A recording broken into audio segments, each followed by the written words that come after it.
Cenk Uygur of the Young Turks recently got completely destroyed by Kyle Kulinski and Crystal Ball on a debate on Crystal, Kyle, and Friends. They were debating whether or not they should reach out more to MAGA. Cenk Uygur was taking the position they should. Crystal and Kyle were saying, no, we need to build a coalition of leftists, liberals, independents, centrists to unite and bring Democrats to victory in 2026 and 2028.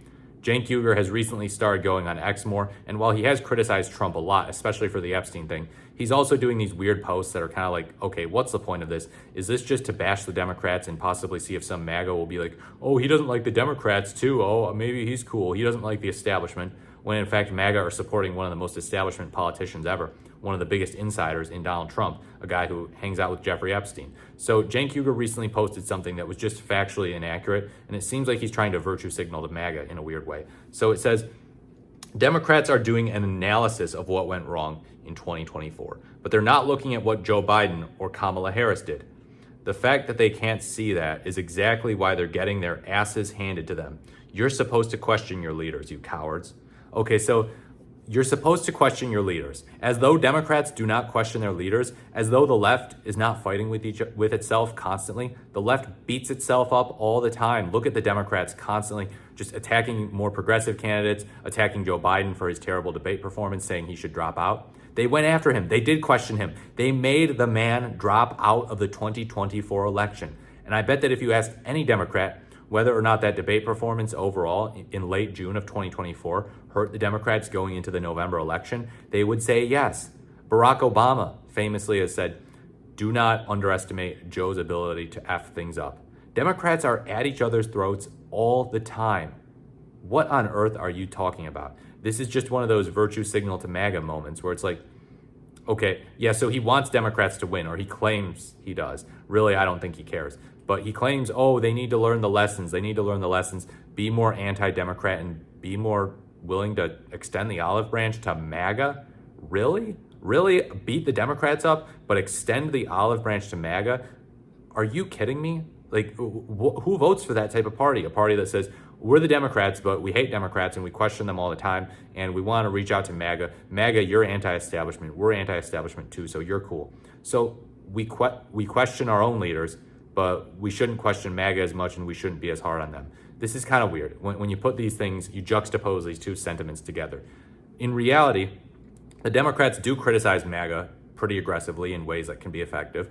I would argue not aggressively enough, but they also criticize their own leaders a whole hell of a lot. They just do. They made one of them drop out. Do you think that the Republicans would make Donald Trump drop out if he had a terrible debate performance like Joe Biden had? He could have had one that was 100 times worse than Joe Biden had, and they still would be like, Trump's our guy, line up behind him, baby, he's our man, Teflon Don, he's so cool. You know, they would be cheerleading, like, yeah, no, whatever, one bad debate performance doesn't matter. If they would even admit it was a bad debate performance. They can't even bring themselves to admit when Trump lost most of the time. So, no, this idea that Democrats do not criticize each other is just patently wrong.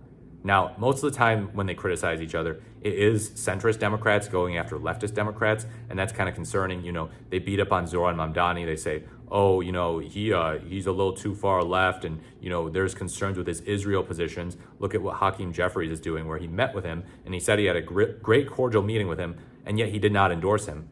So, yeah, they mostly bash the left-wing Democrats, but they still are willing to criticize each other. They still are. There were still some Democrats who ran in the primary in 2016 against Hillary Clinton, not just Bernie Sanders. People like Martin O'Malley from Maryland, Lincoln Chafee. There are Democrats who are willing to criticize their leaders. So this idea, oh, you know, they're blue MAGA and then MAGA is red MAGA. They're both cults. No, they're not both cults. The Democrats have a buttload of problems. That much is true. But they are not as much of a cult as MAGA is. I mean, look at some of these videos of like Jordan Klepper at Trump rallies interviewing some of them.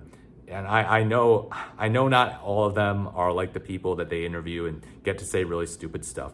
But for crying out loud, some of this stuff they say is like, it's off the spectrum. It's off the spectrum. 2012 Mitt Romney supporters never could have dreamt of saying something like that. This is an entirely new beast we're dealing with of a Republican Party.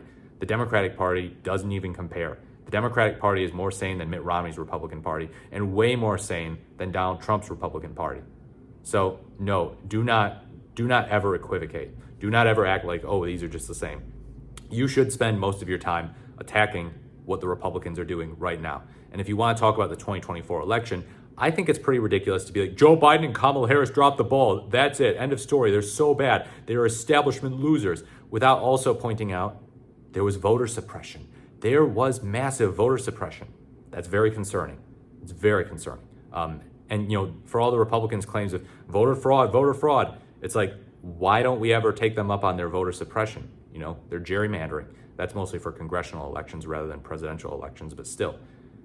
All of these issues that Republicans point out, and yet they've got way more working in their favor that help them win elections and hurt Democrats.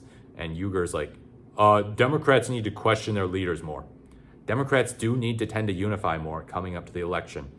They should unify in the sense that they're like, okay, they are in numerous ways, but not every way, but not in massive ways, better than the Republican candidate, so we should vote for them. Look at what we have now with Trump and tell me that Kamala Harris would not have been better. Democrats should have pointed that out. They should have said, you may have so many legitimate criticisms against Kamala Harris. You may be right on all of them. But Donald Trump is way worse. He's going to be way worse.